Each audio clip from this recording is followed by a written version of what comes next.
कहाँ पे वो डॉट लगाया है, ठीक है। अब इस डॉट की मैं ये नहीं बोल सकती कि इसकी कोई लेंथ है या फिर इसकी कोई ब्रेड्थ है।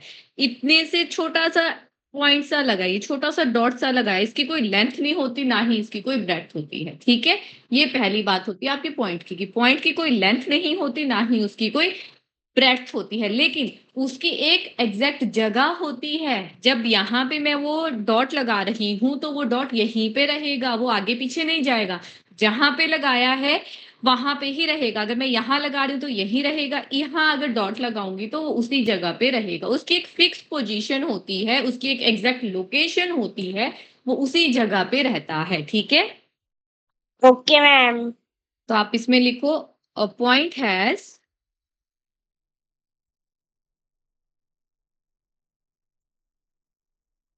No length or breadth. A point has no length or breadth. It is an exact location. It is an exact location in space. इसकी जो लोकेशन होगी वो फिक्स है, वो आगे पीछे बिल्कुल नहीं जाएगी। वो जहां पे आपने उस डॉट को लगाया है वो वहीं रहेगा। उसकी ना कोई लेंथ होती है, ना ही उसकी कोई ब्रेड्थ होती है, ठीक है बच्चे। Yes ma'am. मैम लिख रहे हैं। लिख लो इसको आराम से, फिर उसके बाद हम आगे वाला स्टेप करते हैं। जैसे अगर मैं सर्कल के बीच में लेके चलती हूँ, ये मेरा सर्कल है, इसके बीच में मैंने यहाँ पे पॉइंट ले लिया, तो आपको तो पता है कि सर्कल का जो बीच वाला पॉइंट है उसको क्या बोलते हैं, उसका वो सेंटर पॉइंट होता है, सेंटर ऑफ द सर्कल के नाम से जाना जाता है वो, ठीक है। अब ये जो सेंटर ऑफ द सर्कल है ये इसी जगह रहेगा, ऐसा तो नहीं है कि यहाँ चला जाएगा। अगर यहाँ होगा तो सर्कल सर्कल जो होगा ना वो आपका अलग बनेगा, वो इस तरीके से बनेगा। फिर अगर आप इसकी सेंटर जो है वो चेंज कर देते हो ना, थोड़ा आगे पीछे करोगे तो सर्कल अलग बनेगा। अलग मतलब बनेगा तो गोल ही, लेकिन उसकी जगह जो होगी वो अलग होगी, ठीक है। उसका जो रीजन होगा वो अलग होगा, ठीक है। ओके लिख लो मैम। इसको पहले, फिर उससे आगे बढ़ते हैं।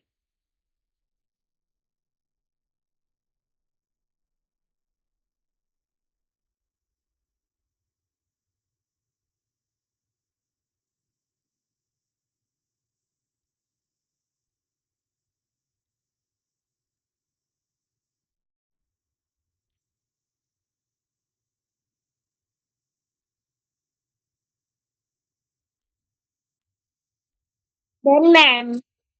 आपका अश्विना? मैम मेरा हो गया है।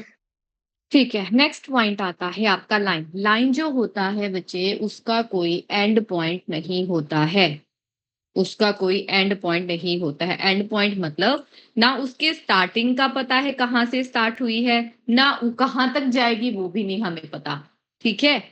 ये आपका है, ये एरो लगाया है, इसका मतलब है ना हमें इसके आने का पता है, ना हमें इसके कहाँ तक जाएगी वो पता है। हम अपनी मर्जी से दो पॉइंट लेके चलते हैं कि एक मैंने ए ले लिया, दूसरा मैंने बी ले लिया, तो इसको हम मान के चलेंगे कि ये आपकी एक लाइन है। हम खुद इमेजिन करते हैं, खुद रिप्रेजेंट करते हैं, उसको खुद बताते हैं कि ये हमारी एक लाइन है। उसका ना हमें आने का पता है, ना कहाँ जाएगी वो उसका भी नहीं पता होता। एंड पॉइंट के बारे में आपको कुछ नहीं पता होता, कोई आइडिया नहीं होता उसका, ठीक है। Okay ma'am. तो आप ओके मैम। लिखोगे, a line has no end point,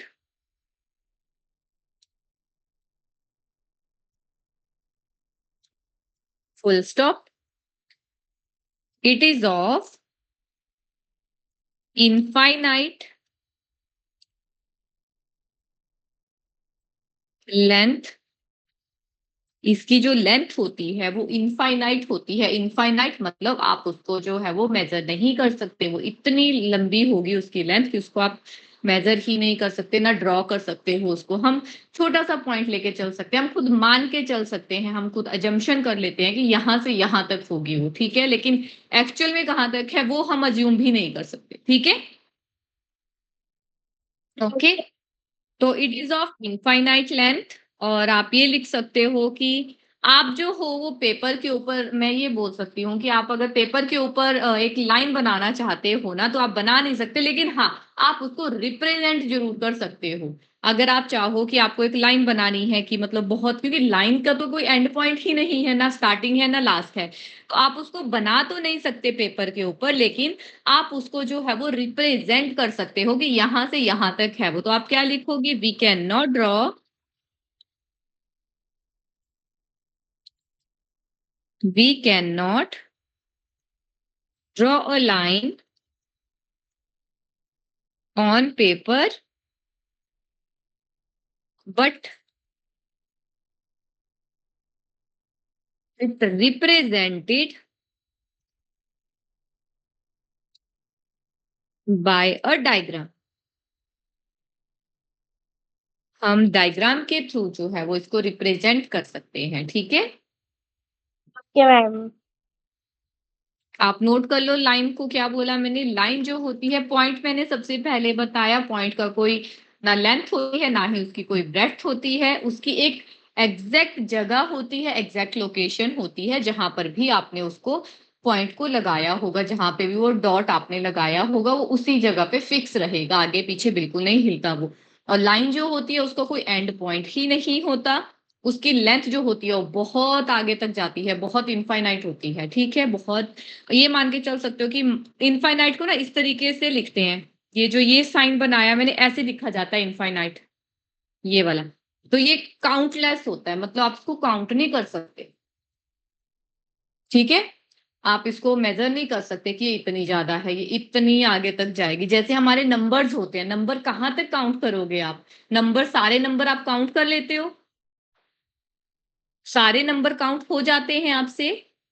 no ma'am. नहीं कर सकते। तो सेम आपकी लाइन है, हमें नहीं पता कहाँ से स्टार्ट हुई है, कहाँ पे जाएगी। वैसे ही नंबर्स का हमें पता नहीं होता, लेकिन हाँ, हम ये बोल सकते हैं कि अगर हमें बोला जाता है कि -8 टू +8 तक जाना है, तो वो हमें पता है कि नंबर लाइन में कैसे रिप्रेजेंट करना है, ठीक है? वो चीज हमें पता होती है, लेकिन अगर इनफाइनाइट की बात करनी हो तो हमें नहीं पता कितना आगे तक जाएगा, ठीक है? लिख लिया सारा यस मैम। आपने, अश्विना? Yes ma'am. लिख लिया। मैम लिख लिया है। नेक्स्ट पॉइंट आता है लाइन सेगमेंट। लाइन और लाइन सेगमेंट के बीच में बच्चे एक ही छोटा सा डिफरेंस है। लाइन में कोई एंड पॉइंट नहीं होता, लेकिन जो आपकी लाइन सेगमेंट होती है उसका हमारे पास दो एंड पॉइंट होते हैं। स्टार्टिंग का भी पता होता है, एंड पॉइंट का भी पता होता है कि क्या है, ठीक है? तो आप क्या बोलोगे? A line segment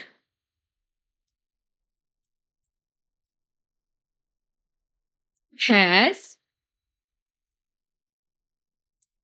to end points. उसके दो एंड पॉइंट्स होते हैं लाइन सेगमेंट के, और इसकी लेंथ जो होती है वो भी डेफिनिट होगी, क्योंकि जब हमें पता है कहाँ से शुरू हुआ है, कहाँ पे जाके खत्म होगी आपकी लाइन, तो हमें उसकी लेंथ का पता होता है कि कितना है वो, ठीक है? तो it has a definite length.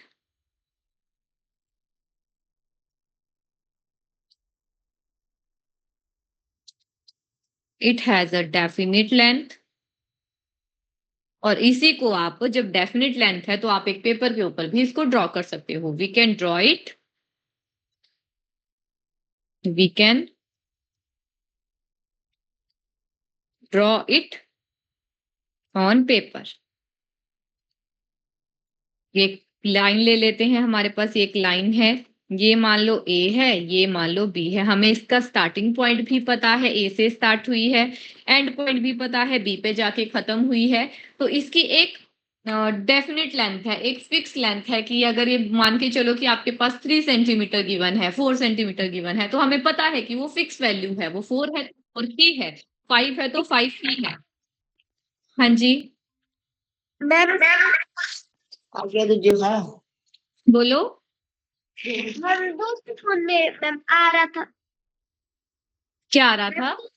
Ma'am दूसरे फोन में मतलब मैम फोन आ रहा था, तो मैम मैं दूसरे फोन से ज्वाइन, और मैम फिर से बता दोगे? ओके, लाइन सेगमेंट का मतलब मैंने बताया बच्चे कि लाइन सेगमेंट जो होती है उसके दो एंड पॉइंट होते हैं। एंड पॉइंट मतलब हमें कहाँ से वो लाइन स्टार्ट हुई और कहाँ पे वो खत्म होगी, हमें वो दोनों पॉइंट पता होते हैं। जैसे हमने ये बनाया कि ए से स्टार्ट हुई, बी पे जाके खत्म होगी। तो जब हमें उनके एंड पॉइंट का पता होता है तो उसकी जो लेंथ होती है, उसका जो डिस्टेंस होगा, वो हम मेजर कर सकते हैं। ठीक है, या फिर वो बोल सकते हो कि वो एक डेफिनिट लेंथ होती है, एक फिक्स लेंथ होती है आपके पास, जिसको जो है वो मेजर किया जा सकता है। और कोई भी चीज है जिसको आप डेफिनिट वर्ड जब आप यूज कर लेते हो, तो इसका मतलब है कि आप उस डेफिनिट लेंथ को एक पेपर के ऊपर भी ड्रॉ कर सकते हो। ठीक है, आप बना सकते हो पेपर के ऊपर भी वो डेफिनिट लेंथ को। वो हो सकता 5 सेंटीमीटर है आपकी, 3 सेंटीमीटर है, 10 सेंटीमीटर, तो हम बना सकते हैं पेपर के ऊपर कि इतना होगा वो 10 सेंटीमीटर, इतना होगा 5 सेंटीमीटर। ठीक है, ओके मैम। बस लाइन और लाइन सेगमेंट में जो डिफरेंस याद रखना है आपने, वो यही रखना है, लाइन के कोई एंड पॉइंट नहीं है, लाइन सेगमेंट के दोनों एंड पॉइंट होते हैं हमारे पास। ठीक है, ओके मैम। ठीक है अश्विना, यस मैम। लिख भी लिया। Yes ma'am. Next point is रे। रे क्या होता है बच्चे? जैसे आपकी मतलब ये मान लो कि कोई भी रे आ रही है, रे मतलब मैम यहाँ सन से चल। मैम हाँ सन जी, की रे मैम। मैम सन की रे की तरह आती है मैम, एक साइड से। हाँ वैसी ही मान लो। हमें पता है कि सन की रे आ रही है, लेकिन वो जाएगी कहाँ तक हमें नहीं पता। ठीक है, सन मान लो कि ये उसका ओरिजिन है कि यहाँ से वो चली रे, और कहाँ पे जाके खत्म होगी वो नहीं पता हमें। तो रे का मतलब होता है कि हमारे पास जो है वो एक फिक्स स्टार्टिंग पॉइंट तो होगा, लेकिन एंड पॉइंट कहाँ पे है वो नहीं हमें पता। कुछ रे होती हैं जो धरती तक पूरी आ जाती है, कुछ होती है जो बीच में ही खत्म हो जाती हैं आपकी। ठीक है, तो हमें नहीं पता कि जो रे आई है, जो रे जो होती है वो कहाँ तक जाएगी। तो आप क्या मान के चलते हो कि इसकी एक जो होती है वो फिक्स स्टार्टिंग पॉइंट तो होता है, लेकिन एंड पॉइंट इसका हमें नहीं पता कि क्या होगा। ठीक है, या कितना होगा। ठीक है, तो आप क्या लिखोगे, ये ले लो, मान के चलो कि ये आपका P है, ये Q है। तो अ रे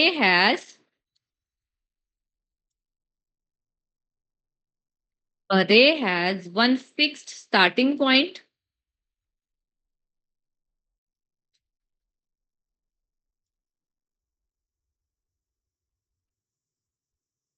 बट नो एंड पॉइंट।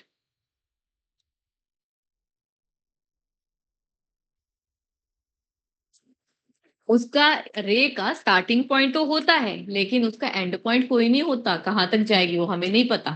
ठीक है, ओके मैम। लिख लिया अश्विन आपने भी? मैम कर रही हूँ। ओके, आपने लिख लिया आकांक्षा? मैम लिख रही हूँ।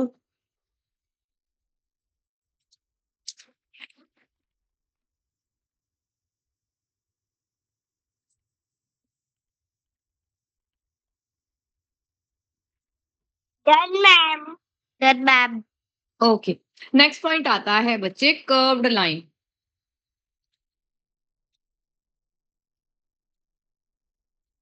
कर्व्ड लाइन, अब कर्व लाइन क्या होती है? कर्व लाइन ना आपके पास दो टाइप की होती है। एक होती है आपकी ओपन कर्व, एक होती है आपकी क्लोज्ड कर्व। अब कर्व के नाम से आपको क्या लगता है क्या होगी? कर्व क्या बोलोगे आप? सुना है आपने कर्व क्या होता है? Yes ma'am. कर्व वर्ड सुना है? Yes ma'am. क्या सुना है? कर्व जो आपने वर्ड सुना है उसके बाद में क्या सुना है? जो भी सुना है बच्चे, एग्जैक्ट कोई मैं डेफिनेशन नहीं पूछ रही हूँ आपसे, लेकिन क्या सुना है आपने कर्व के बारे में? Ma'am curve ma'am curve shape में मैम। मैम कर्व सरफेस होता है मैम एक। कर्व जो हो गया, आप ये बोल सकते हो कि आप जैसे पेन आप चला रहे हो, जैसे ये मैं पेन चला रही हूँ, अगर मैं बिना पेन को उठाए कोई भी शेप बना देती हूँ, जैसे मैंने ये शेप बना दी, ये शेप बना दी, ठीक है, विदाउट पेन को उठाए हुए मैं पेपर के ऊपर कोई भी चीज को ड्रॉ कर देती हूँ, तो वो मेरे पास एक कर्व बन जाती है। ठीक है, बिना ओके मैम। पेन को उठाए, पेन से आप जैसी मर्जी कर्व बना लो, जैसे मैं ये बना रही हूँ, ये भी मैंने कर्व ही बनाई, जैसे मर्जी बना लो आप कर्व, बट विदाउट पेन को उठाए आपने क्या करना है, पेपर के ऊपर कोई भी पिक्चर आप बना देते हो तो उसको कर्व का नाम दिया जाता है। ठीक है। Okay ma'am. अब कर्व दो टाइप की बताई मैंने, एक होती है ओपन, दूसरी होती है क्लोज। फर्स्ट वाली बताई ओपन कर्व। ओपन कर्व का मतलब होता है बच्चे, ओपन का मतलब होता है खुला। ठीक है, ओपन का मतलब खुला ही होता है ना। तो आपकी यस। कोई भी कर्व ऐसी जो आप बना रहे हो बिना पेन को उठाए, बिना पेन को उठाए आपने कोई भी पिक्चर बनाई, लेकिन वो बिल्कुल ओपन है। ओपन मतलब कि क्लोज नहीं है। क्लोज का मतलब होता है कि पूरी बंद होगी वो, क्लोज का मतलब होता है बंद। लेकिन ओपन का मतलब है कि पूरी खुली है वो, जैसे मर्जी हो वो। जैसे मैं ये बना रही हूं, यहां तक छोड़ दी, तो ये भी ओपन कर्व ही है आपकी, क्योंकि ये तो बंद ही नहीं है। ठीक है, तो ये भी ओपन कर्व हुई आपकी। तो आप क्या बोल सकते हैं, अगर कर्व की डेफिनेशन बतानी हो आपने, तो आप बोलोगे कर्व क्या होता है, कर्व्स आर एवरीथिंग। कर्व जो होती है वो सब कुछ ही होती है जो हम ड्रॉ कर सकते हैं। You draw without lifting, without lifting the pencil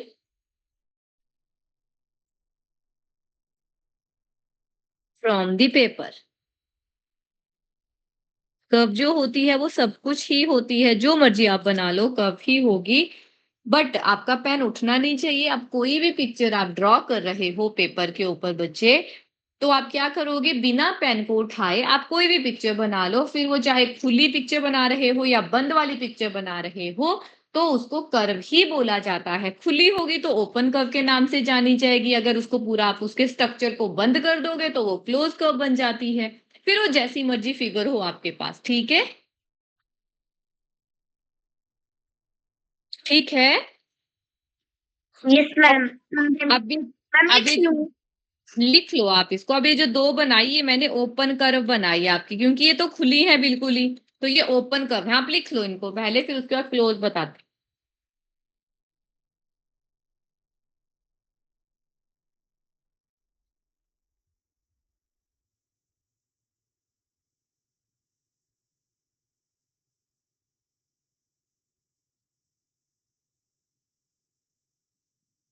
done ma'am. हैं। ओके।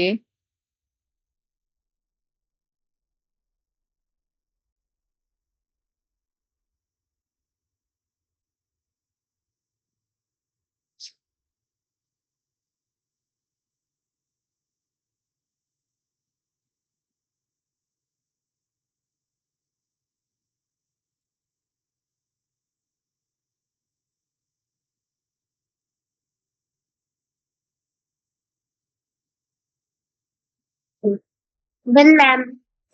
ओके, अब सेकंड होता है आपका क्लोज।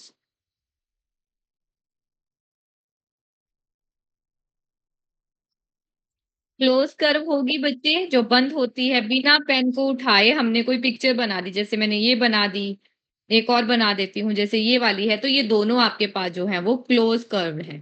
ठीक है, ओके मैम। पूरी बंद है तो क्लोज वर्ड यूज होगा, अगर खुली है वो, और खुली में ये भी हो सकता है कि ऐसे ऐसे आप बना रहे हो, वो भी खुली ही कर्व ही है वो। जो मर्जी बनाओ आप बिना पेन को उठाए, वो आपके पास कर्व के नाम से जानी जाती है। ठीक है, ओके मैम। ये बना के एक बार अगर आपको पुराने वाला रिवाइज करना है, देखना है एक बार, तो आप देख सकते हो, वरना हम आगे स्टार्ट करेंगे। फिर देखना है आपको एक बार। Yes ma'am. बना लिया क्लोज कर्व तक? Yes ma'am. एक बार रिवाइज कर लो पुराना जो भी हमने पॉइंट से स्टार्ट किया कर्व लाइन तक, फिर उसके बाद मैं आपको नेक्स्ट कंसेप्ट प्लेन करवाती हूँ आपका क्या होता है। Okay ma'am. जैसे ही पढ़ लो उसको तो मेरे को बताओ, फिर हम आगे स्टार्ट करेंगे।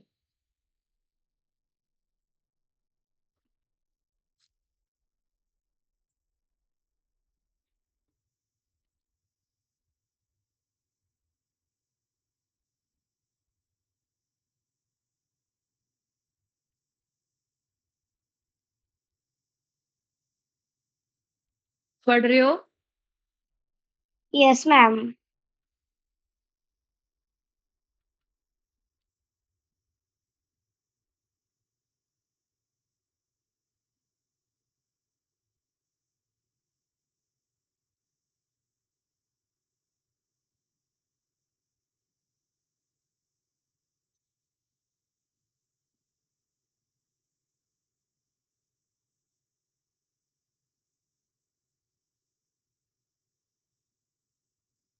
मैम हो गया रिवाइज। मैम क्या आपका ठीक है। नेक्स्ट पॉइंट आपके पास आता है बच्चे प्लेन। प्लेन क्या होता है? आपके घर में टेबल है, सबने देखा है आप लोगों ने? Yes ma'am. Ma'am plane surface का होता है। हाँ, टेबल का जो ऊपर वाला पोर्शन है वो प्लेन है आपका। आपका जो फ्लोर है, फ्लोर का जो रूम का जो फ्लोर है आपका, वो भी आपका एक एग्जांपल आता है प्लेन का। तो आप क्या बोल सकते हो कि कोई भी आपका लेवल सरफेस होता है जिसको आप ऐसे मतलब देख सकते हो आप, जैसे मैंने फ्लोर वाला एग्जांपल बताया, टेबल के टॉप वाला एग्जांपल बताया, तो आप क्या लिखोगे? A plane is concept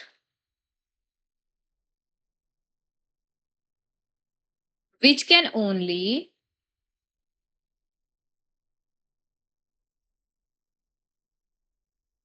visualizing। Excuse me ma'am. हाँ जी। मैम आप इसके आगे क्या लिखा है? Concept, concept, CONCEPT, CONCEPT, concept which can only visualized by any level surface।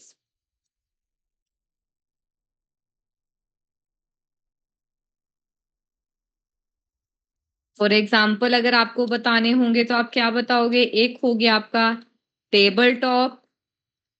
Ma'am plain cards. हाँ, वो भी होते हैं आपके। सेकंड हो गया floor of a room. Plain के बारे में तो बच्चे बहुत सारी चीजें हैं आपकी कि एक फ्लैट सरफेस आप बोल सकते हो इसको। नेक्स्ट पॉइंट यहाँ पे ये भी लिख लेना कि आपका प्लेन जो होता है वो एक फ्लैट सरफेस होता है। फ्लैट सरफेस हो गया। Good evening ma'am. Good evening सम्राट, 4:30 हो गया, आज इस टाइम ज्वाइन हो रहे हो आप?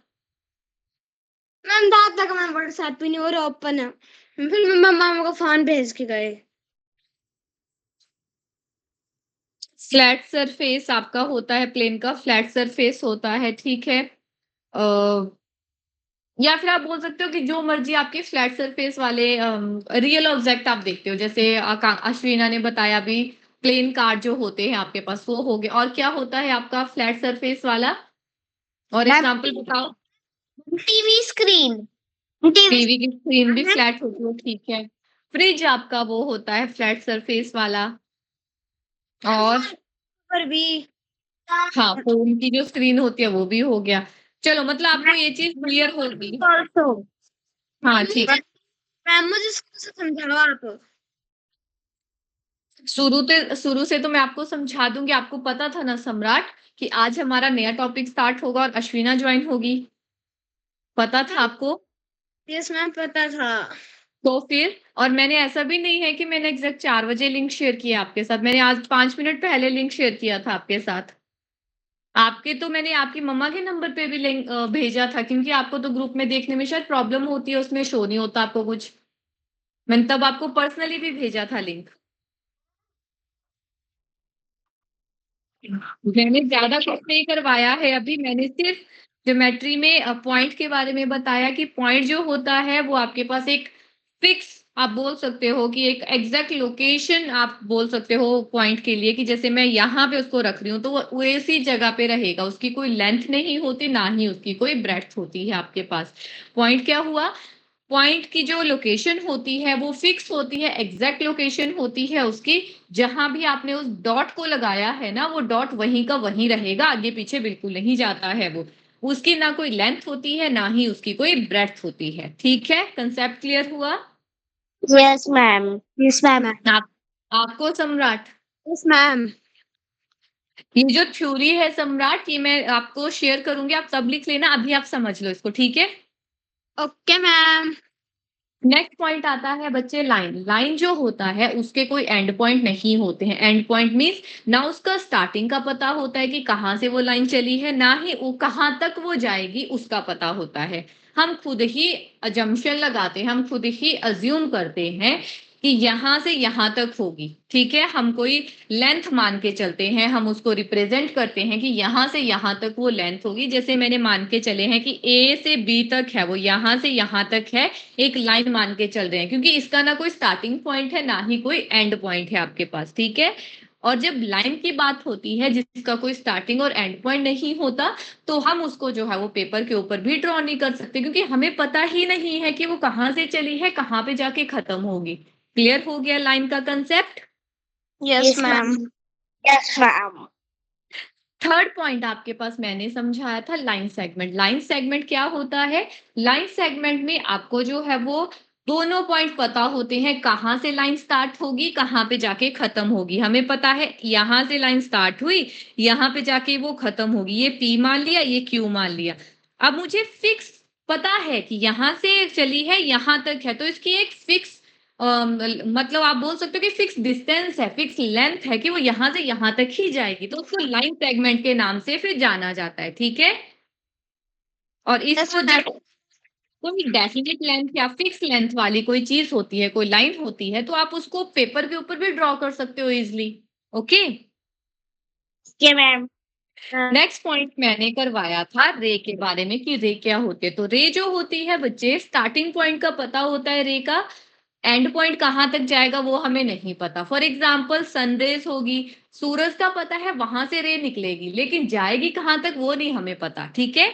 तो स्टार्टिंग पॉइंट पता होता है रे का, एंड पॉइंट का नहीं पता होता, तो सिर्फ एक फिक्स स्टार्टिंग पॉइंट होता है, ठीक है, बट एंड पॉइंट नहीं होता, ठीक है।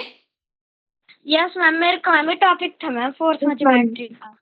ओके, नेक्स्ट मैंने कंसेप्ट करवाया इनको कर्व लाइन के बारे में कि कर्व लाइन क्या होती है। कर्व लाइन होती है बच्चे, बिना पेन को उठाए, पेंसिल को उठाए, जो मर्जी आप बना दो, यहाँ पे बिना पेन को उठाए जो मर्जी पिक्चर आप बना दोगे उसको कर्व का नाम दिया जाता है। अब कर्व जो होती हैं वो आपके पास दो टाइप की होती हैं, एक होती है आपकी ओपन कर्व, एक होती है आपकी क्लोज कर्व। जो ओपन कर्व होगी वो तो आप जैसे मर्जी बनाओ, वो खुली होगी। ओपन का मतलब होता है खुला, क्लोज का मतलब होता है बंद। तो ओपन कर्व का मतलब हुआ कोई भी पिक्चर आप बना रहे हो बिना पेन को उठाए, बिना पेन को उठाए आपने जो मर्जी पिक्चर बना दी है, अगर वो खुली है, बंद नहीं है, तो ओपन कर्व्स के नाम से जानी जाएगी। जैसे ये वाली है आपकी, तो ये ओपन कर्व है। बट अगर मैं इसकी बात करूं नीचे वाले की, तो ये क्लोज है, क्योंकि ये तो बंद है पूरी।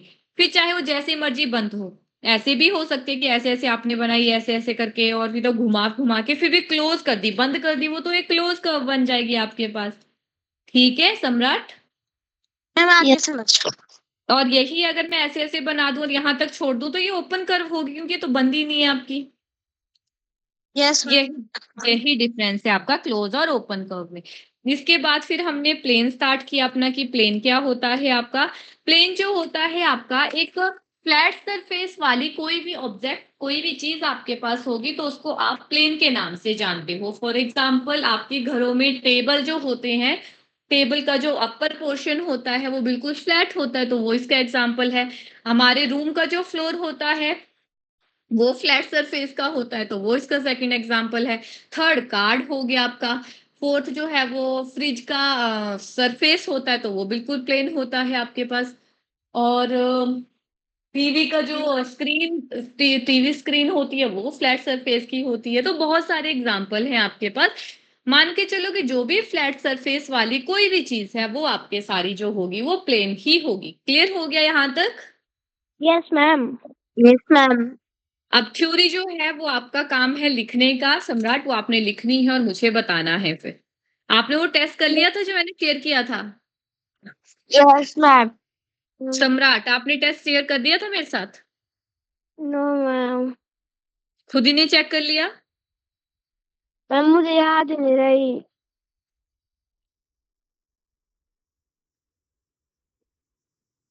नेक्स्ट पॉइंट है आपका angles.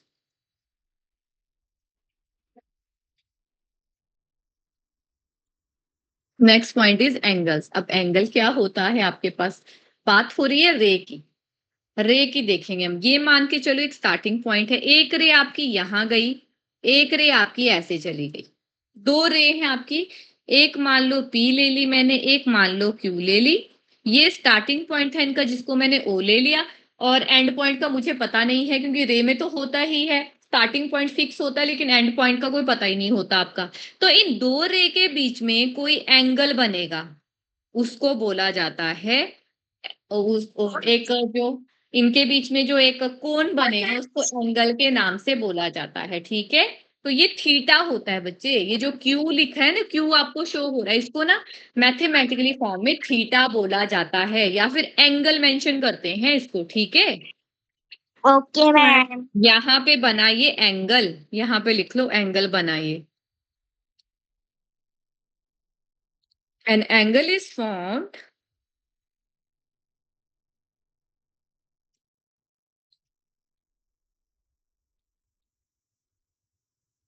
by two rays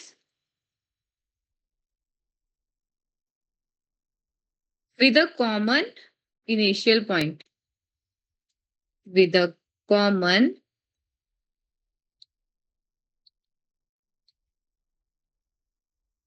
initial point. Initial point जो होगा, स्टार्टिंग पॉइंट जो होगा, वो आपका फिक्स रहता है। दो रेखा जो आपने ली है उनके बीच में जो आपका कोण बनेगा, हिंदी में एंगल को ही कोण के नाम से जाना जाता है। ठीक है, हिंदी में एंगल को ही कोण कहते हैं। ओके, इसको हिंदी में कोण बोला जाता है। तो जो एंगल उनके बाद बन जाता है उसको जो है वो एंगल बोला जाता है, कि उन दो रे का एंगल है वो। अब एंगल जो होता है वो किस तरीके से डिनोट करना है, जैसे आपके पास लाइन बनी पी, जहां पे एंगल बनता है बच्चे ध्यान से समझना, ओ के ऊपर एंगल बन रहा है, तो ओ जो होगा इस लाइन में जब आप मेंशन करोगे, आप लिखोगे पी ओ क्यू। जिस पॉइंट के ऊपर एंगल होता है ना उसको सेंटर में लिखा जाता है, फिर चाहे आप क्यू ओ पी लिखो या फिर पी ओ क्यू लिखो, लेकिन ओ आपका बीच में ही आएगा। जिस पॉइंट के ऊपर एंगल होता है ना वो सेंटर में आता है, इस चीज का ध्यान रखना। ठीक है, तो आप लिखोगे पी ओ क्यू, और एंगल मेंशन करने के लिए आप पूरा एंगल थोड़ी लिखोगे यहाँ पे कि आप लिखो रहे हो, यहाँ लिखोगे एंगल। तो एंगल को मेंशन करने के लिए मैथमेटिकली फॉर्म में लिखा जाता है इस तरीके से, angle P O Q is equal to आपके पास है थीटा के बराबर। या मैं पी ओ क्यू की जगह ना कुछ और लिखती हूँ ताकि आप थीटा और क्यू में कंफ्यूज ना हो। ए बी ले लो इसको, ये ए है ये बी है, तो ये आ गया A O B, angle A O B equals to Q के बराबर। क्लियर? Yes ma'am. कोई डाउट है इसमें आपको? No ma'am. नो आप- आकांक्षा और अश्विना? No ma'am. फिर से समझा दो। एंगल का मतलब होता है बच्चे, दो रे आपकी किसी कॉमन पॉइंट से, दो रे हैं आपकी, एक रे आप ये मान लो, एक रे आपकी ये मान लो, ये इनका दोनों का कॉमन पॉइंट है, फिक्स पॉइंट है जहां से ये रे निकली थी। अब इन दोनों के बीच में बन जाएगा वो एंगल, जिसको जो है वो थीटा के नाम से जाना जाता है मैथमेटिकली फॉर्म में। इसको बोला जाता है theta, T H E T A, theta, T H E T A, theta. ठीक है, मैथ में क्यों नहीं बोलते इसको, थीटा बोला जाता है। ठीक है, ओके मैम। अब ये बन गया आपका। और जहां पे आपका जैसे ए मान लो, ये ओ है आपका सेंटर पॉइंट, ये बी है, ओ के ऊपर एंगल है, या तो आप इसको ऐसे लिख सकते हो कि angle O is equal to theta के बराबर है, या फिर लाइन के साथ अगर लिखना है तो आप लिखोगे angle A O B equals to theta, या फिर आप लिख सकते हो और करके angle B O A is equal to theta. O वाला पॉइंट आपका सेंटर में ही आएगा क्योंकि उसके ऊपर ही तो एंगल बना है आपका। ठीक है जी, मैम। मैंने आज आपको सिर्फ इतना ही करवाया, कल मैं आगे करवाऊंगी acute angle, right angle, obtuse angle, मतलब हर टाइप के एंगल्स हम करेंगे। फिर दो एंगल का जो रिलेशन होता है उनके बारे में भी हम कल पढ़ेंगे। ठीक है, तो जितना मैंने आज करवाया वो अच्छे से आपने रिवाइज करना है और मुझे कल बताना है अगर आपको कोई डाउट लगेगा तो। ठीक है, मैम स्ट्रेट एंगल भी होता है ना मैम मेरे को? सारे एंगल होते हैं, सारे करवाऊंगी, स्ट्रेट करवाऊंगी, रिफ्लेक्स करवाऊंगी आपको, ऑब्ट्यूज, राइट, एक्यूट, इतने ही होते हैं आपको जो करवाने हैं। ठीक है, यस मैम। चलो ये मैं आपके साथ अब शेयर कर देती हूँ, फिर हम अपना रीजनिंग स्टार्ट करते हैं। अब रीजनिंग का जो टॉपिक है आज आपका वो है sitting arrangement. Yes, ma'am. Reasoning का जो टॉपिक है आपका वो है सिटिंग अरेंजमेंट। सिटिंग अरेंजमेंट का मतलब क्या होता है? सिटिंग अरेंजमेंट का मतलब होता है बच्चे, आपके पास कोई अरेंजमेंट है, फिर वो चाहे किसी ऑब्जेक्ट की अरेंजमेंट है या फिर कोई पर्सन की अरेंजमेंट आप बता रहे हो, वो किसी कंडीशन पे बेस होती है कि कंडीशन आपके पास गिवन होगी कि कौन किसके लेफ्ट बैठा है, कौन किसके राइट बैठा है, तो उसके अकॉर्डिंग आपने जो है वो उसको सॉल्व करना होता है। ठीक है, तो जो सिटिंग अरेंजमेंट होती है वो आपकी दो टाइप की होती है, एक होती है लीनियर पैटर्न में, एक होती है सर्कुलर पैटर्न में। ठीक है, ठीक है। Okay, ma'am. Yes, जो ma'am. लीनियर पैटर्न वाला होगा बच्चे, वो स्ट्रेट लाइन में ही बैठेंगे, स्ट्रेट लाइन में बैठेंगे। अब स्ट्रेट लाइन की अगर हम बात करें तो ध्यान रखना हमेशा, जब आपको क्वेश्चन में मेंशन ही नहीं होगा कि आपका जो पर्सन बैठे हैं, जो स्ट्रेट लाइन की ही बात हो रही है कि लीनियर पेयर में बैठे हैं, लेकिन आपको वहां पे कुछ मेंशन नहीं है कि वो साउथ में है, ईस्ट में है, वेस्ट में है, या जिस मर्जी डायरेक्शन में है, आप हमेशा नॉर्थ मान के चलोगे कि नॉर्थ में बैठे हैं वो, नॉर्थ की साइड उनका मुंह है। यहाँ पे ये वेरी इंपॉर्टेंट ये भी है, when it is not given in the question that in this direction the person are facing, तो आप हमेशा ज्यूम करके चलोगे कि वो नॉर्थ डायरेक्शन को फेस करके चले हैं। ठीक है, ये बहुत इंपॉर्टेंट है। जब तक आपको क्वेश्चन में मेंशन नहीं होगा आप हमेशा नॉर्थ ही लेके चलोगे। ठीक है, Okay, ma'am. और जब नॉर्थ की बात आती है ना बच्चे, तो नॉर्थ मतलब आप ऊपर को मान के चलोगे। ठीक है, तो नॉर्थ अगर आपके पास है, यहाँ पे कोई पर्सन बैठा है, उसका लेफ्ट होगा इधर को, क्योंकि हमें पता है हमारा लेफ्ट साइड कौन सा है, हमारा राइट साइड कौन सा है। ये वही सेम क्वेश्चन आ गया डायरेक्शन वाले की तरह, कि आपको पता है आपका लेफ्ट कौन सी साइड है, आपका राइट कौन सी साइड है। तो वही कंसेप्ट आपने ध्यान रखना है, कभी भी ऐसा कोई क्वेश्चन आएगा खुद को इमेजिन करना कि आपका लेफ्ट साइड कौन सा है, आपका राइट साइड कौन सा है, क्वेश्चन गलत नहीं होगा। ठीक है, Yes, ma'am. देखो जैसे इसमें फर्स्ट एग्जांपल आपका दिया गया है, 5 फ्रेंड हैं जो एक बेंच के ऊपर बैठे हैं। ए जो है वो बी के लेफ्ट में है। अब अगर बी जो है वो इसमें ऐसा कुछ नहीं मेंशन किया है कि कौन से डायरेक्शन को फेस कर रहे हैं, तो आप अपनी मर्जी से ही मान के चलोगे। क्या मानेंगे हम? अपनी मर्जी से मानेंगे कि वो जो है वो नॉर्थ साइड को उनका फेस है, वो नॉर्थ डायरेक्शन को फेस कर रहे हैं। तो मैंने एक लाइन ले ली, 5 फ्रेंड हैं वो बैठे हुए, 5। अब ए जो है वो बी के लेफ्ट में है, अगर बी यहाँ है तो नॉर्थ को फेस कर रहा है, तो ए उसका इस डायरेक्शन में होगा। But on the right of C, but वो जो है वो सी के राइट में है, पर बट लिखा है, बी के साथ बट लिखा है, बट ये जो बट यूज हुआ है बच्चे, ये ए के लिए यूज हुआ है। इसका मतलब है कि ए जो है वो बी के लेफ्ट में है, परंतु वो सी के राइट में है। क्या बोला? ए जो है वो बी के लेफ्ट में है, परंतु वो सी के राइट में है। कौन? ए सी के राइट में, मतलब सी यहां आएगा तभी तो राइट पोजीशन में होगा ए आपका। ठीक है, ये स्टेप क्लियर हुआ? Yes. Yes, ma'am.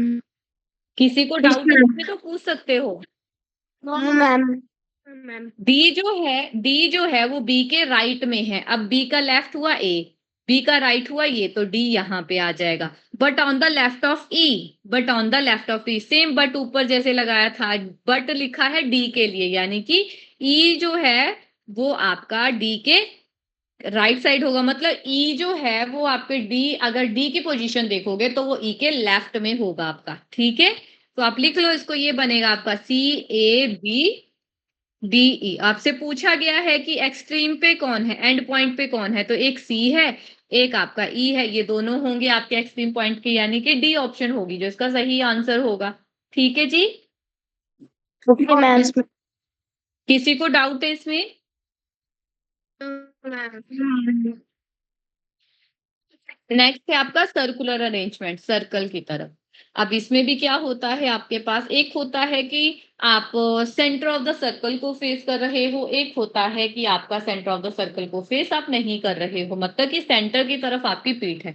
जब आपके पास ऐसा होता है कि सेंटर ऑफ द सर्कल को आप फेस कर रहे हो, तो आप मान के चलो कि आप नॉर्थ डायरेक्शन को फेस कर रहे हो। ठीक है, और जब आप उसके अपोजिट होंगे तो आप साउथ को करोगे। और इसमें एक ही मेन चीज याद रखनी है, घड़ी वाला कंसेप्ट, एंटी क्लॉक और क्लॉकवाइज वाला डायरेक्शन, कि क्लॉकवाइज आपका ऐसे होगा, एंटी क्लॉकवाइज आपका उल्टा होगा। ठीक है, और एंटी क्लॉकवाइज का मतलब होता है राइट, और जो आपकी क्लॉकवाइज होती है उसका मतलब होता है लेफ्ट। ठीक है जी।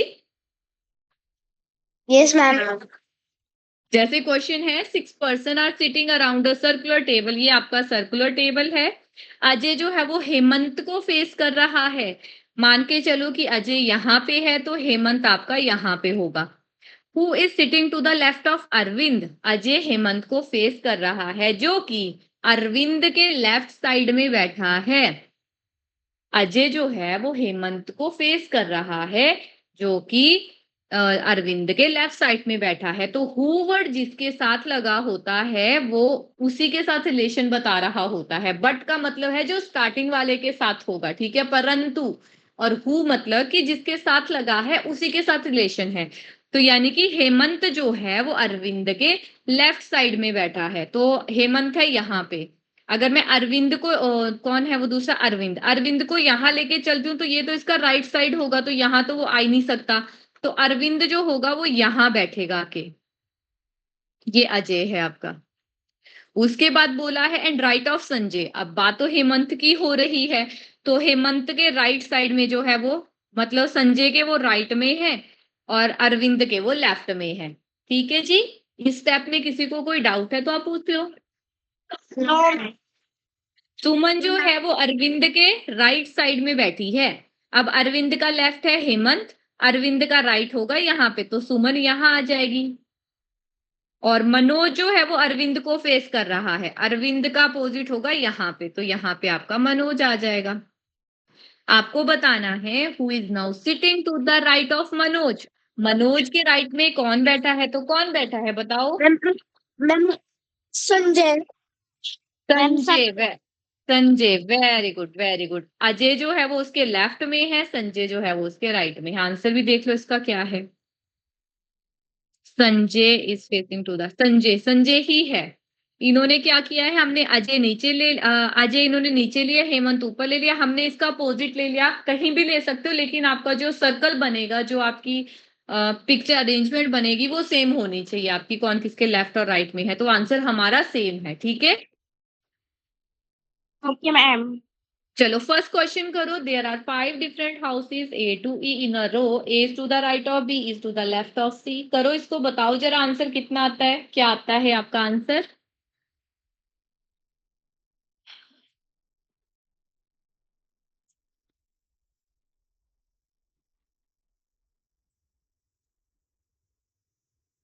क्या हो रहा है इसको?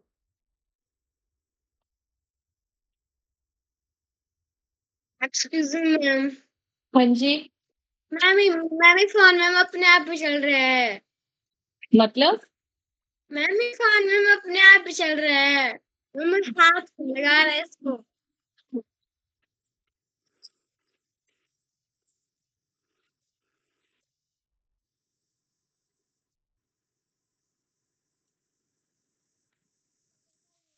कर रहा है, कभी मैम लेफ्ट हो जा रहा है क्लास, कभी कुछ हो रहा है।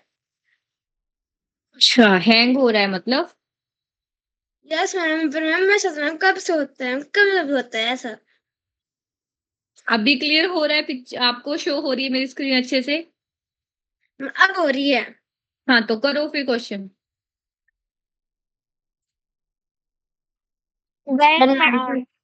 देन मैम फर्स्ट हो गया तो सेकंड करो, क्योंकि सम्राट ने तो अभी फर्स्ट क्वेश्चन ही स्टार्ट नहीं किया था अपना। आप अपना सेकंड को तब तक।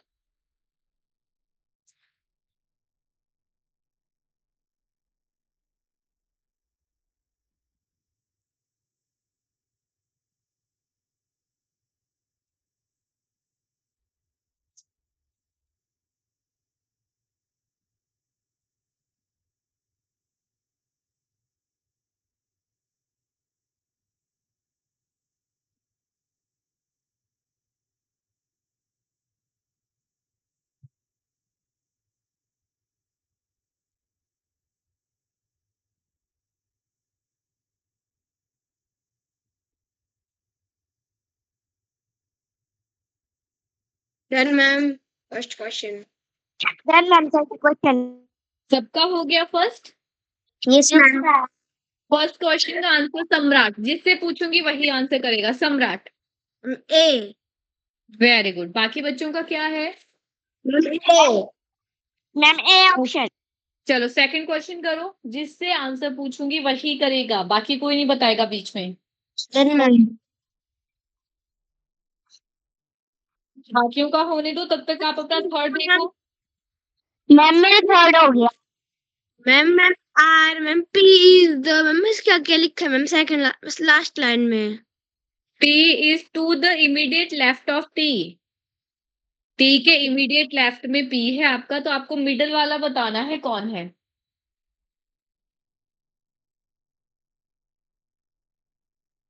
मैम फर्स्ट क्वेश्चन हो गया। ओके, सेकंड होने दो पहले बाकी बच्चों का।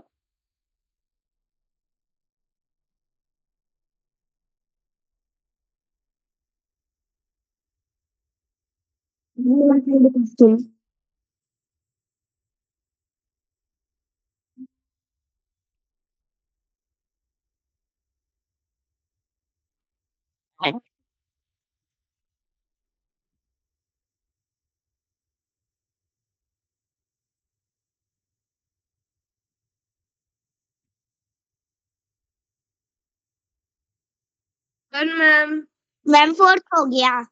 ओके, सेकंड क्वेश्चन का आंसर अश्विना।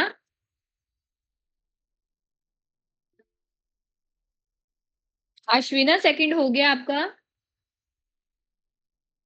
अश्विना है सेकंड का आंसर ए ऑप्शन। बाकी बच्चों का क्या है।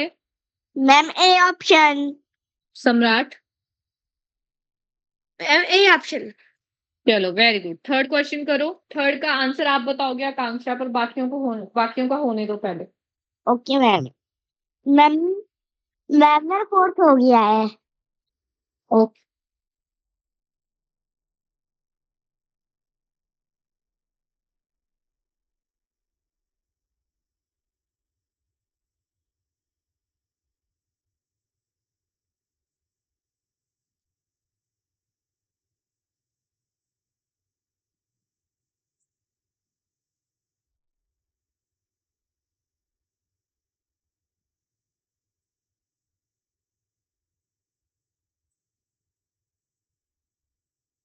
नो।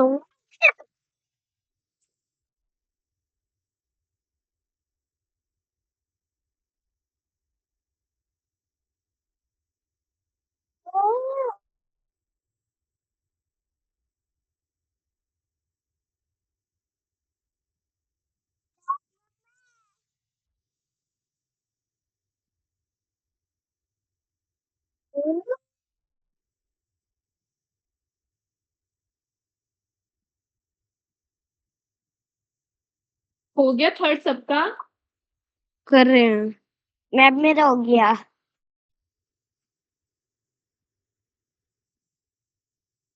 मैम मेरा भी हो गया। ओके, जिनका हो गया वो नेक्स्ट देखो अपना अश्विना, तब तक फोर्थ देखो। सम्राट का नहीं हुआ है अभी थर्ड। मैम मेरा हो गया है फोर्थ। ओके, आप भी नेक्स्ट देखो फिर। मेरा भी हो गया फोर्थ। सम्राट हो गया थर्ड।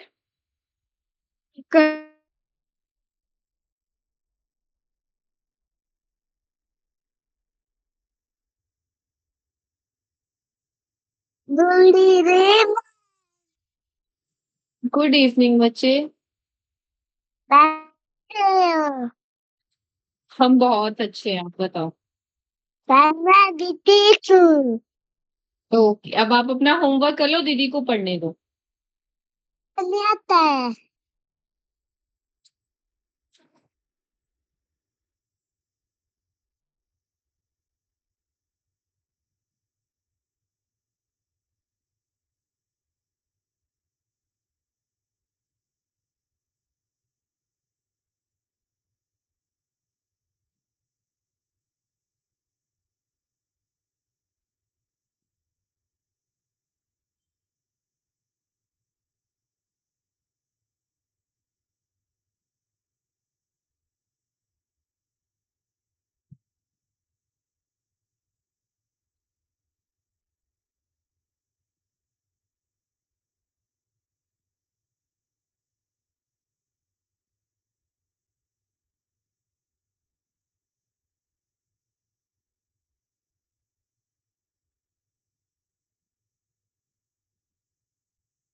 Done ma'am.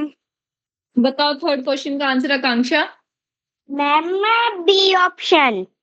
बाकी बच्चों का क्या है? मैम बी ऑप्शन, बी होगी। Fourth question. Ma'am B option. मैंने आंसर नहीं पूछा आपसे। मैम फोर्थ का नहीं बोल रही मैं अच्छा थर्ड थर्ड, बोल रही ठीक हूँ। ठीक है ठीक है।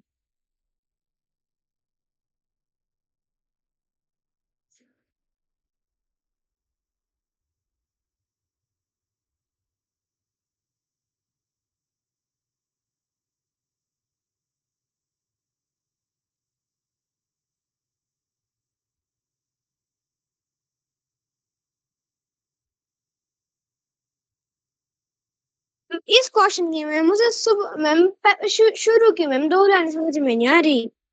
डन आपने मैम। बोला क्या है कि ई और एफ जो है वो are in the centre, is to the left of F. Row में बैठे हैं, एफ और ई जो है वो सेंटर पे होंगे, बीच में होंगे आपके ई और एफ। और ए और बी जो होंगे वो एंड पे होंगे। ई और एफ जो होंगे वो सेंटर पे हैं। साथ में ये भी लिखा है कि ई जो है वो एफ के लेफ्ट साइड होगा। मतलब अगर आप अपना ऐसे बनाओगे तो आपके पास क्या आएगा, अगर एफ यहाँ होगा तो ई आपका इस साइड आएगा, क्योंकि एफ का लेफ्ट इधर ही होगा। उसके बाद बोला है कि A and B are the extreme, A और बी जो होंगे वो लास्ट लास्ट में होंगे। ए जो होगा वो एक्सट्रीम राइट में है, तो इधर तो आपका लेफ्ट होता है, राइट आपका इस साइड होगा, तो ए यहाँ पे आएगा। मतलब बी आपका इधर आ जाएगा। टोटल कितने हैं ये? 6। तो 4 तो हो ही गए, बचे ही 2 आपके पास।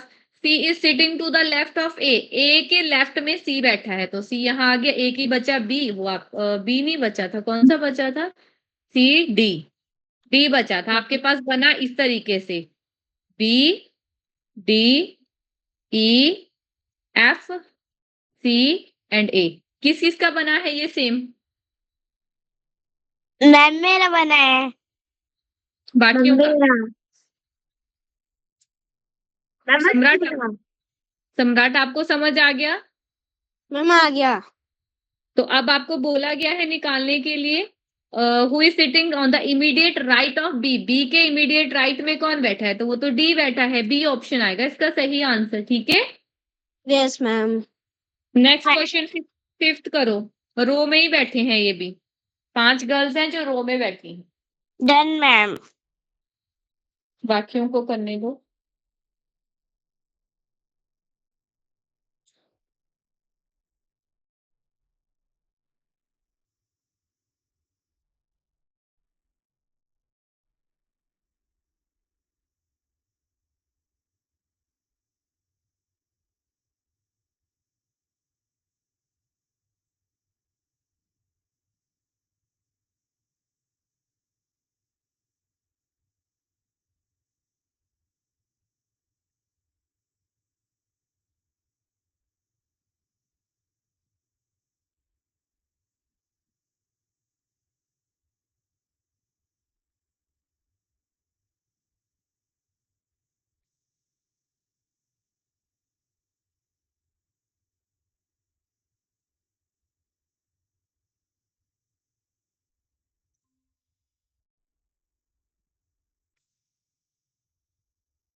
Done ma'am fifth question.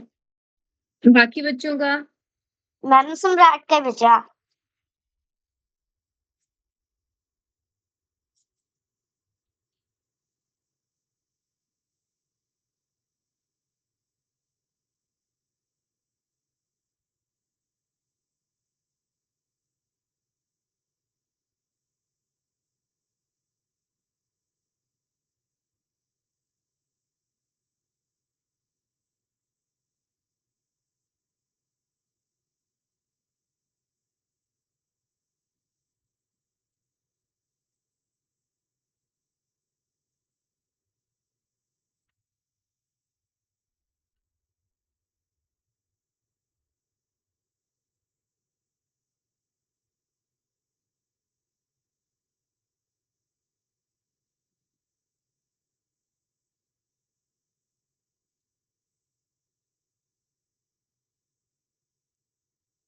Done ma'am. बताओ आंसर, आप ही बताओ फिफ्थ क्वेश्चन का। A. Mridula, very good. 6th question.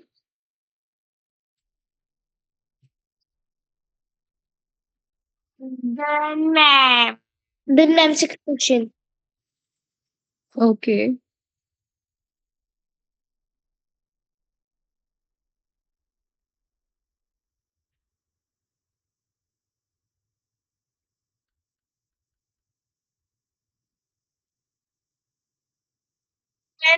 Seventh question हो गया।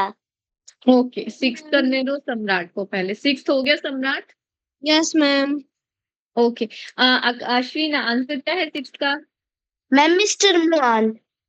मुआन। बाकियों का आंसर क्या है? Mister Muan, Lokesh, Gaurav, Rakesh. Lokesh. Ma'am option. कौन सा option? Ma'am option C. C ही इसका आंसर है। लोकेश नहीं होगा सम्राट, मैं करवा देती हूँ। 5 सीनियर सिटीजन हैं जो एक मल्टी स्टोर बिल्डिंग में रह रहे हैं। 5 हैं, 1 2 3 4 एंड 5। आपको बोला है कि मिस्टर मुआन जो है वो अशोकन से एक ऊपर रहते हैं। अशोक अगर यहाँ पे है तो मिस्टर मुआन यहाँ रहेंगे। मिस्टर लोकेश जो है वो गौरव से नीचे वाले फ्लोर पे रहते हैं, तो गौरव जहां होगा उससे नीचे वाले फ्लोर में ये आएंगे, लोकेश आएंगे।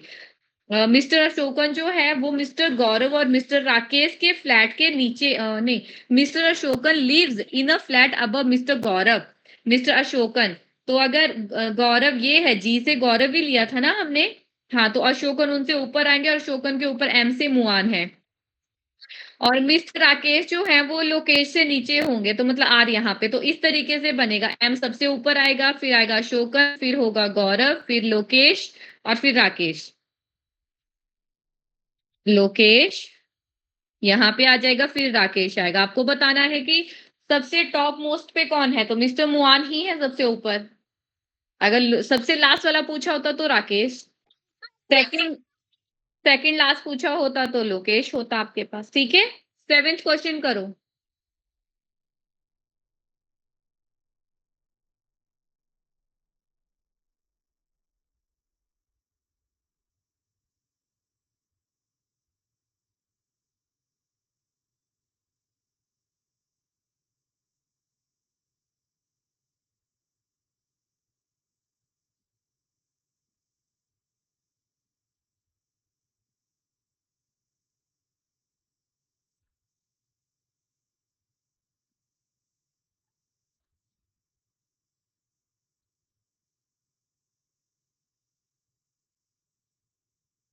और जिनका 7th हो चुका है वो 8th करो अपना।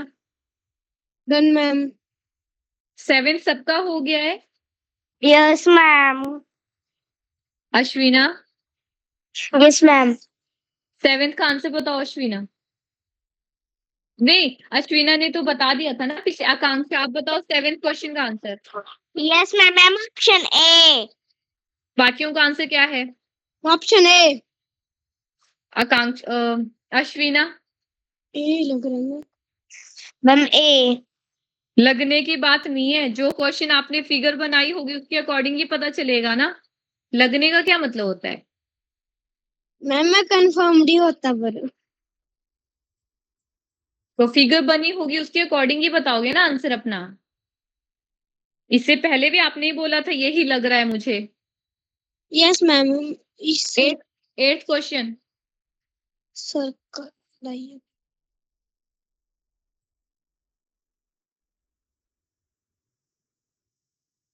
देन मैम एक क्वेश्चन। ओके, देन मैम एक क्वेश्चन। ठीक है, सम्राट का करने दो। और आप लोग अपना ये जो आगे वाला है ना 6 गर्ल्स वाला, इसकी फिगर बनाओ तब तक। Yes ma'am.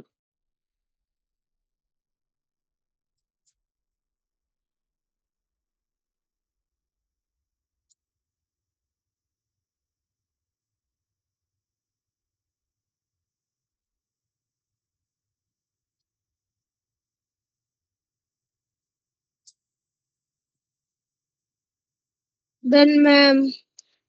क्या आंसर आया सम्राट? डी। कौन सा? डी। कौन सा? डी। डी कैसे?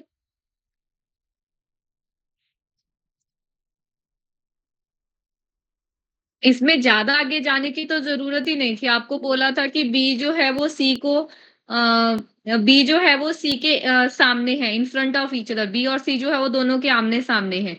बचे ए और बी, ए और डी, तो वो भी एक दूसरे के आमने सामने ही होंगे। ए ऑप्शन ही हो जाना था आपका तो। यस मैम, मेरा भी सेम ही है। नेक्स्ट वाले की फिगर बनाओ, ठीक है सम्राट? यस बना ली। सम्राट, सम्राट को बनाने दो।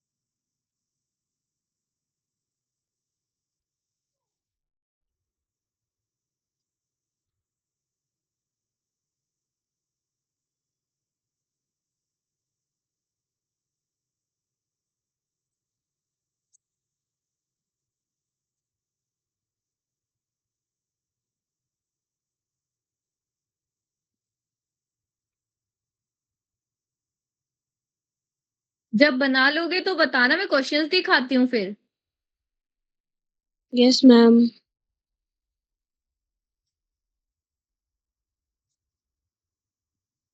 यस मैम, बन गया। क्वेश्चंस ये हैं आपके पास। सोनिया, सोनिया के अपोजिट कौन बैठा है? मैम, मैम बताऊं? बताओ। Ma'am, ma'am Radhika, Radhika. बाकी बच्चों का आंसर क्या है? मैम, मैम मेरा राधिका। मैम, मैम ऑप्शन चलो, सबका राधिका। राधिका ही है। 10th क्वेश्चन का आंसर अश्विना, कामिनी के लेफ्ट साइड में कौन बैठा है? Radhika. Sonia, very good. Ashwina, next आपका है। दीप्ति के लेफ्ट में कौन बैठा है? मेरा मैम, मैम मैम, मेरा मैम सारे सारे में ही है।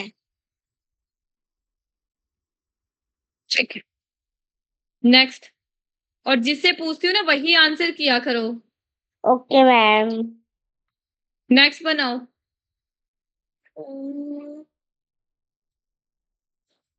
इस सर्कल वाला ना। सर्कल, ये सेम सर्कल वाला ये भी।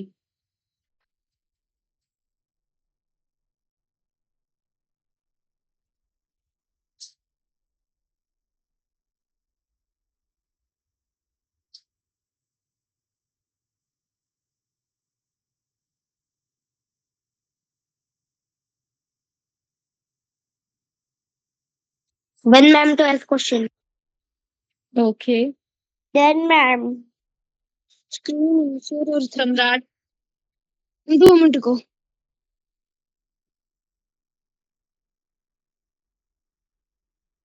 मैम यार, ma'am A is facing to ma'am F है। Then ma'am, A is facing to B. B, A B को फेस कर रहा है। बी ई के राइट में है और सी के लेफ्ट में। ए जो है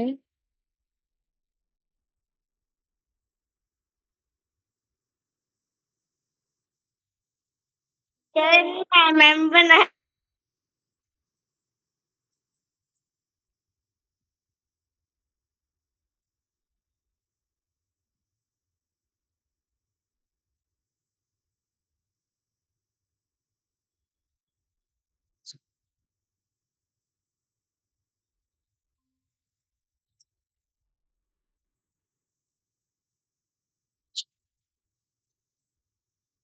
बन गया? मैं बनाऊं सम्राट? मैम बन गया। मैम बन गया। 12th क्वेश्चन देखो फिर। Who will be sitting a left of it?